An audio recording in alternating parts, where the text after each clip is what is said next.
नमस्ते बच्चों। आज मैं आप लोगों से महादेवी वर्मा के बारे में बताना चाहती हूँ। महादेवी वर्मा 1907 से 1927 तक के जो काल उनका था, तो महादेवी वर्मा छायावाद के 4 स्तंभों में एक हैं। निराला, पंत, प्रसाद, इनकी कोटि में आने वाली एकमात्र कवयित्री हैं महादेवी वर्मा। पहला प्रश्न है, महादेवी वर्मा के काव्य में वेदना तत्व। वो वेदना की गायिका हैं, उन्हें आधुनिक मीरा भी कही जाती है। तो महादेवी वर्मा छायावाद के आधार स्तंभों में से एक है।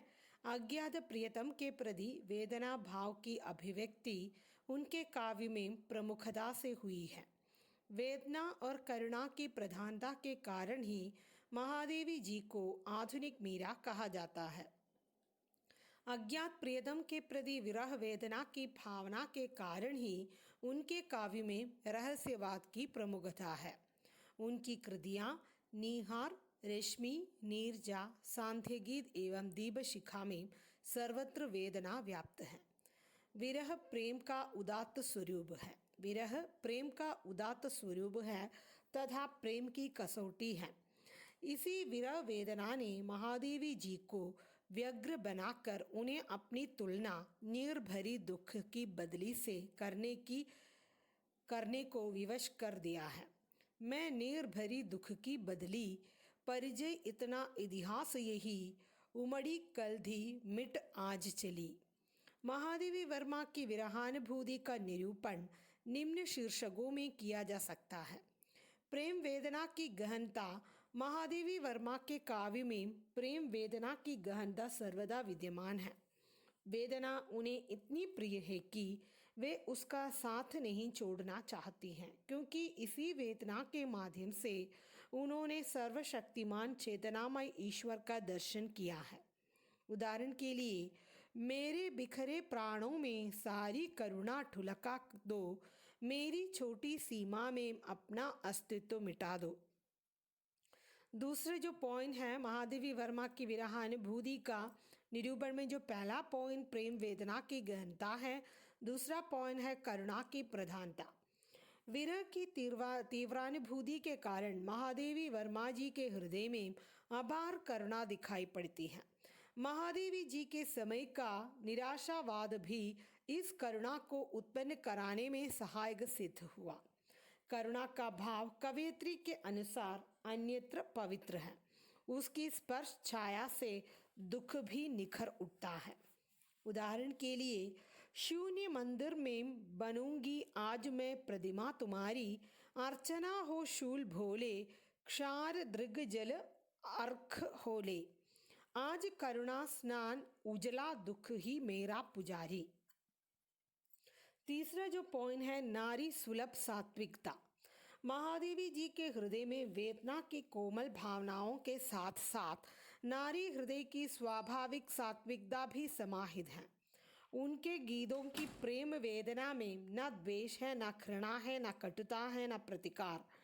यदि है तो केवल वेदना। उनकी करुणा पुकार में नारी हृदय की वेदना का स्पष्ट अंगन दिख पड़ता है। उदाहरण के लिए, जो तुम आ जाते एक बार, कितनी करुणा कितने संदेश पद में बिछ जाते बन पराग, गाता प्राणों का तार तार, अनुराग भरा उन्माद राग, आंसू लेते वे पद प्रखार। 14 पॉइंट है महादेवी की आध्यात्मिकता। महादेवी वर्मा की विरहानुभूति आध्यात्म प्रधान है, किंतु वह परंपरागत धार्मिक भावनाओं से न जुड़कर मनुष्य के जीवन से अधिक जुड़ी है। अलौकिक के साथ उनकी लौकिक प्रणयानुभूति का सामंजस्य उनकी भावना की सबल अभिव्यक्ति करता है। अपनी इसी आध्यात्मिक अनुभूति के कारण वे अपने अज्ञात प्रियतम को लौकिक वस्तुओं में खोजती हैं। यथा कुमुद दल से वेदना के दाग को पहुँचती जब आंसुओं से रेशमियाँ चौंक उठती, अनिल के निश्वास छू तारिकाएं चगदसी अनजान सी, तब बुला जाता मुझे उस पार जो दूर के संगीत सा वो कौन है। 5वां जो पॉइंट है भक्ति की तन्मयता। महादेवी जी के काव्य में आध्यात्मिकता के साथ साथ भक्ति भाव भी मुखरित होता है। भक्ति भाव से पूजा अर्चना करने के लिए देव की प्रतिमा के श्रृंगार की सारी सामग्री सजाकर वे पूजा अर्चना में लीन हो जाती हैं। हाँ, सामग्री का रूप सामान्य भक्त की सामग्री से भिन्न है, किंतु पूजा का भाव वही है। उदाहरण के लिए, क्या पूजा क्या अर्चन रे, उस असीम का सुंदर मंदिर मेरा लघुतम जीवन रे, मेरी श्वासें करती रहती नित प्रिय का अभिनंदन रे। 14 जो पॉइंट है, विरह वेदना की निरंतरता। महादेवी के काव्य में विरह भावना का अविरल प्रवाह है। उसमें नदी की तीव्र धारा के समान अजस्र स्रोत है।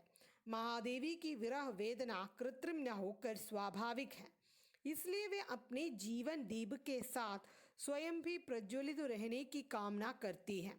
वे इस जीवन दीप से प्रियतम के पद को आलोकित करना चाहते हैं। मधुर मधुर मेरे दीपक जल, युग युग प्रतिदिन प्रदीक्षण प्रतिपल प्रियतम का पद आलोकित कर।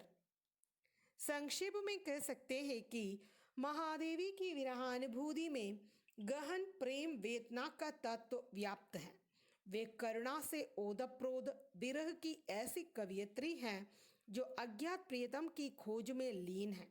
उनके विरह में आध्यात्मिक पावनता, सात्विकता एवं उदात्तता है। तो अगला है महादेवी वर्मा की रहस्य भावना। तो अगला भाग है महादेवी वर्मा के काव्यों में रहस्यवाद। तो महादेवी वर्मा की कविताओं में रहस्यवाद की भावना हम देख सकते हैं।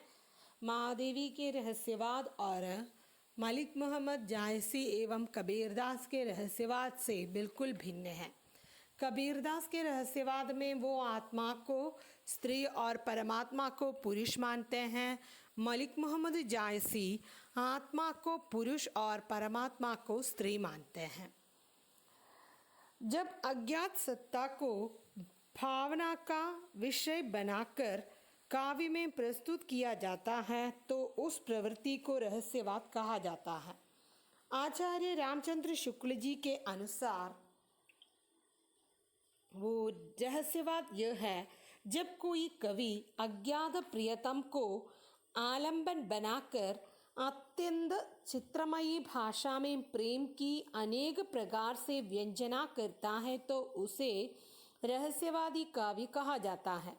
महादेवी जी का मत है कि अपनी सीमा को असीम तत्व में खोज देना ही रहस्यवाद है। सारांश यह है कि रहस्यवादी कवि उस अज्ञात चेतना सत्ता के प्रति अपने भावात्मक संबंध को आनंद, विषाद, शोक, उत्साह, रुदन, ह्रास, विरह, मिलन आदि के माध्यम से व्यक्त करता है और अपनी ससीमता को उस परमात्मा की असीमता में लीन करके आनंद का अनुभव करता है।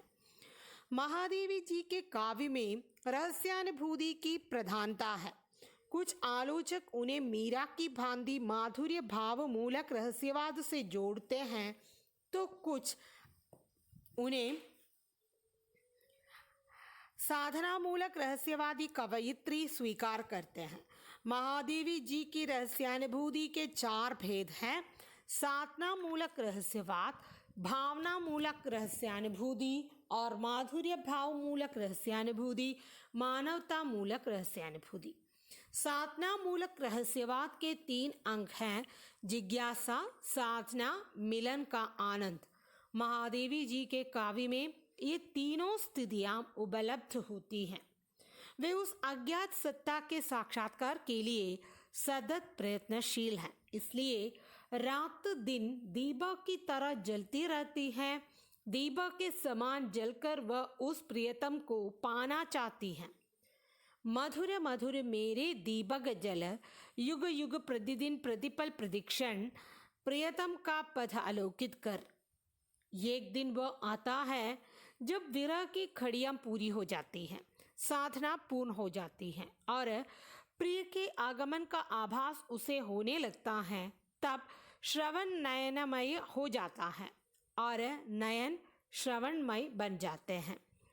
नयन श्रवणमय, श्रवण नयनमय, आज हो रहे कैसे उलझन, रोम रोम में होता री सखी एक नया उर्का सा स्पंदन। भावमूलक रहस्यवाद के अंतर्गत साधक परमात्मा को प्रियतम मानकर उसके प्रति अपने प्रेम भाव को व्यक्त करता है तथा उसके साथ एकाकार हो जाना चाहता है। महादेवी जी के जीवन में भी यह प्रणय भावना पूर्णतः व्याप्त है। वे अपने जीवन को विरह का जल जाता मानती है और कहती हैं, विरह का जलजात जीवन, विरह का जलजात, वेदना में जन्म, करुणा में मिला आवास, अश्रु चुनता दिवस, इसका अश्रु गिनती रात। महादेवी जी के काव्य में मीरा जैसी माधुर्य भाव मूलक रहस्यानुभूति उपलब्ध होती है। इस प्रेमा भक्ति का मूल आधार वह माधुर्य भाव है जिसमें प्रियतम की पूजा अर्चना का भाव निहित रहता है। उनका स्नेह भरा मन दीपक की भांति जलता रहता है। क्या पूजू क्या अर्चना रे, उस असीम का सुंदर मंदिर मेरा लखतम जीवन रे। महादेवी जी की रहस्यवादी अनुभूतियां काव्य कला का मधुर आवरण धारण करके अभिव्यक्त हुई है, अतः वे अधिक सरस, भावपूर्ण एवं कलात्मक बन गई हैं। महादेवी जी के काव्य में मानवता मूलक रहस्यवाद की झलक भी दिखाई पड़ती है, जिसमें साधक सभी प्राणियों में एक ही सर्वात्मा के अस्तित्व को देखता है, जड़ चेतन में एक ही अगोचर सत्ता का आभास पाता है।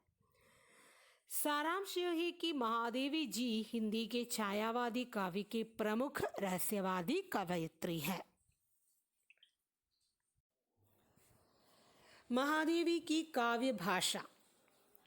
काव्य भाषा सामान्य भाषा से बिल्कुल अलग होती है। सामान्य भाषा केवल अर्थ व्यक्त करती है, जबकि काव्य भाषा अर्थ के साथ साथ रीति, ध्वनि, रस, वक्रता आदि का भी वहन करती है। काव्य भाषा में बिंब विधायिनी शक्ति होती है, सामान्य भाषा में नहीं।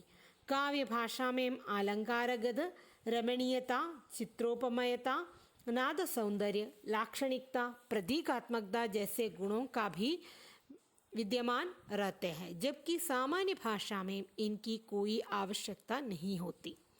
महादेवी जी छायावाद की प्रमुख कवयित्री हैं तथा उनके काव्य में भी भाषा के विविध रूप उपलब्ध होते हैं। उनकी भाषागत विशेषताओं का निरूपण निम्न शीर्षकों में किया जा सकता है। चित्रमयी भाषा। महादेवी जी के काव्य में चित्रोपमय भाषा का प्रयोग किया गया है। उनमें किसी दृश्य घटना का संश्लिष्ट चित्र प्रस्तुत करने की अद्भुत क्षमता विद्यमान है। भारत माता का कितना सजीव चित्रोपमय वर्णन निम्न पंक्तियों में उन्होंने किया। शुभ्र हिम शददल किरीटिनी, किरण कोमल कुंदल जो, सरित तुंग तरंग मालिनी, मरुद चंचल अंजला जो, फेन उज्ज्वल अतल सागर, चरण पीठ जिसे मिला है। भारत माता का मुकुट शुभ्र बर्फ से मंडित है। सूर्य की किरणें ही इसके कोमल केश हैं। नदियां ही इसका शुभ्र अंजल है जो वायु के द्वारा फहराया जा रहा है। सागर उसके चरणों का प्रक्षालन कर रहा है। प्रतीकात्मक भाषा। छायावादी कवियों ने अपनी भाषा में प्रतीकात्मकता का सहारा भी लिया है। प्रतीकों के द्वारा उन्होंने अनेक सूक्ष्म रूपों एवं व्यापारों की अभिव्यक्ति की है। उदाहरण के लिए उनके निम्न गीत को लिया जा सकता है, जिसमें दर्पण को माया का प्रतीक बनाकर प्रस्तुत किया है। टूट गया वह दर्पण निर्मम, किसमें देख संवारू कुंतल, अंगराग पलकों का मलमल। लाक्षणिक भाषा। जहाँ सामान्य भाषा लंगड़ी हो जाती है और अभिधेयार्थ से काम नहीं चलता, वहाँ लक्षणा शब्द शक्ति का प्रयोग करके भाषा की सामर्थ्य को बढ़ाया जाता है। छायावादी कविता में लाक्षणिक पदावली का प्रयोग प्रजुरता से किया गया है। आलंकारिक भाषा।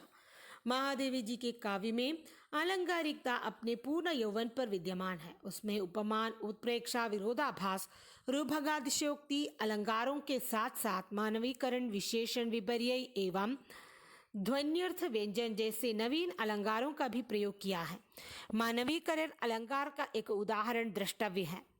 तरल रजत की धार बहारे मृदु स्मिति से सजनी विहंस्ती आ वसंत रजनी। नादात्मक भाषा। महादेवी जी ने नाद सौंदर्य से युक्त पदावली का प्रयोग भी अपने काव्य में किया है। यथा समीर की ध्वनि, तितलियों के उड़ने की ध्वनि यहाँ साकार हो गई है।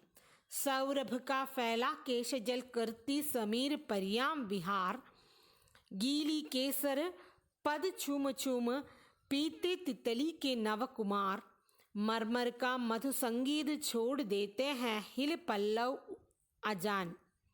महादेवी की काव्य भाषा में ध्वन्यात्मकता, सरसता, नवीनता, मौलिकता एवं चित्रोपमता का गुण विद्यमान है।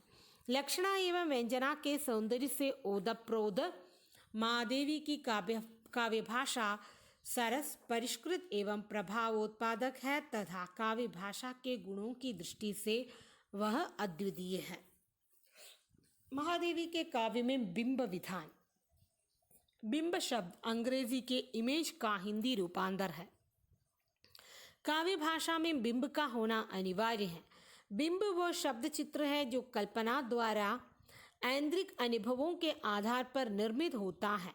प्रसिद्ध समीक्षक C.D. लेविस के अनुसार काव्य बिंब एक ऐसा भावात्मक चित्र है जो रूपक आदि का आधार ग्रहण कर भावनाओं को तीव्र करता हुआ काव्यानुभूति को सादृश्य तक पहुंचाने में समर्थ है। काव्य भाषा सामान्य भाषा से अलग होती है क्योंकि सामान्य भाषा केवल अर्थ व्यक्त करती है जबकि काव्य भाषा चित्रों का विधान करती है। यह चित्रात्मकता बिंब विधान से ही काव्य में आती है। बिंब द्वारा जो चित्र सृजित होते हैं वे भावों और अनुभूतियों को उद्वेलित करने की शक्ति रखते हैं। ऐसा होने पर ही काव्य के बिंब विधान को सार्थक कहा जाता है। बिंब में भावनाओं को उत्तेजित करने की सामर्थ्य होनी चाहिए, साथ ही उसमें नवीनता और ताजगी भी हो। बिंब प्रसंगानुकूल हो तथा वो इतना सजीव भी होना चाहिए कि पाठक को तुरंत ऐन्द्रिक साक्षात्कार करा सके। महादेवी जी के बिंब विधान में नीले एवं सफेद रंगों की प्रमुखता है क्योंकि नीले रंग आनंदता का और श्वेत रंग सात्विकता को व्यक्त करता है। अपनी पीड़ा की अभिव्यक्ति वे बरसती हुई बदली के बिंब से करती है। मैं निर्भरी दुख की बदली, परिचय इतना इतिहास यही, उमड़ी कल की मिट आज चली। अज्ञात सत्ता से मिलने के लिए उत्सुक जीवात्मा के लिए वे कीर का और शरीर के लिए पिंजर का प्रयोग करती हैं। कीर का प्रिय आज पिंजर खोल दो। महादेवी की काव्य भाषा में बिंबों की बहुलता है। इनके कारण उनके काव्य में संप्रेषणीयता का तत्व समाहित हो गया है। महादेवी के काव्य में गीति तत्व।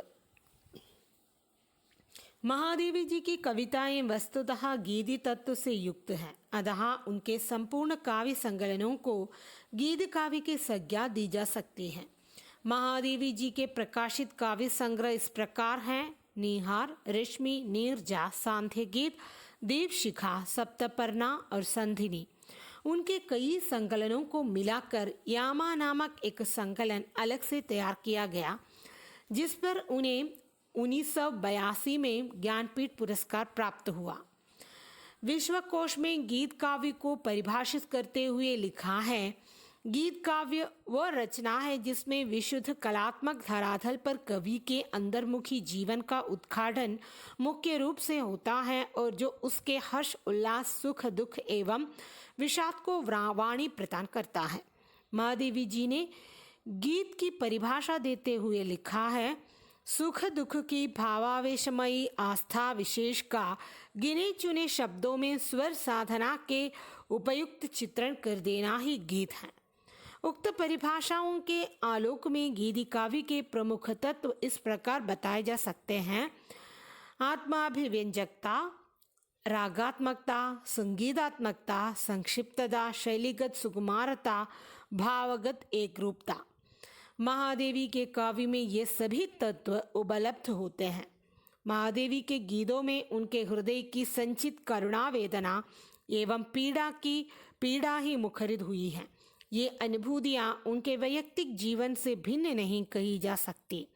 अपने जीवन को वे दुख भरी हुई बदली के रूप में अभिव्यक्त करती है। मैं नीर भरी दुख की बदली, स्पंदन में चिर निस्पंद बसा, क्रंदन में आहद विश्व हसा, नयनों में दीपक से जलते, पलकों में निर्झरनी मछली। महादेवी जी के गीत काव्य में कल्पना चित्रों की रमणीय छटा विद्यमान है। अज्ञात प्रियतम से अपना संबंध जोड़ती हुई वह कहती है, बीन भी हूँ मैं तुम्हारी रागिनी भी हूँ, नयन में जिसके जलद वह त्रिशद चातक हूँ। संगीत को गीत काव्य का मूल आधार माना है। संगीत की मधुर स्वर लहरी पर चढ़कर ही गीत में प्राणों का संचार होता है। इससे उसमें गेयता, माधुरी की सृष्टि होती है।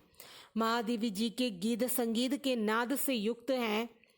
यथा दिया क्यों जीवन का वरदान, इसमें है स्मृतियों का कंबन, सुप्त व्यथाओं का उन्मीलन, स्वप्न लोगों की परियां, इसमें भूल गई मुस्कान। गीत में अकारांत लिखता होने भी आवश्यक है। महादेवी जी के गीतों में भी संक्षिप्तता है। गीतों में आकारगत लिखता होना ही आवश्यक है। उनके गीतों में संक्षिप्तता है। पूजा अर्चना की संपूर्ण सामग्री का समावेश उन्होंने अपने इस गीत में कर दिया। क्या पूजा क्या अर्चना रे, उस असीम का सुंदर मंदिर मेरा लखदम जीवन रे, मेरी श्वासें करती रहती नित प्रिय का अभिनंदन रे, पद रज को धोने उमड़े आते लोजन में जलकण रे। गीत काव्य में भाषागत सुकुमारता, कोमल कांत, मधुर पदावली का प्रयोग होता है। भाषागत सरलता के कारण गीत अत्यंत मार्मिक एवं प्रभावोत्पक बन जाता है। उपर्युक्त विवेचन के आधार पर यह कहा जा सकता है कि महादेवी के गीति काव्य में वे सभी विशेषताएं उपलब्ध होती हैं जो उसे प्रभावोत्पादक एवं मार्मिक बनाने के लिए आवश्यक मानी गई है। महादेवी की कविताओं में प्रतीक योजना। कविता में प्रतीकों का सहारा कवि को वहाँ लेना पड़ता है जहाँ सामान्य भाषा में प्रभावी अभिव्यक्ति करना संभव नहीं हो पाता। कभी कभी कुछ शब्द अपना प्रतीकार्थ व्यक्त करते हुए रूठ बन जाते हैं। महादेवी जी की कविता में वेदना एवं रहस्यवाद की प्रधानता है। उन्होंने भी अपनी अनुभूतियों की अभिव्यक्ति में प्रतीकों का सहारा लिया है। प्रतीकात्मक भाषा का प्रयोग करके महादेवी जी ने एक ओर तो सूक्ष्म भावों एवं व्यापारों को अभिव्यक्ति किया है, तो दूसरी ओर उसमें कला का अपूर्व चमत्कार भी समाविष्ट कर दिया है। उदाहरण के लिए उनका निम्न गीत लिया जा सकता है। टूट गया वह दर्पण निर्मम, किसमें है यह टूटा दर्पण, टूट गया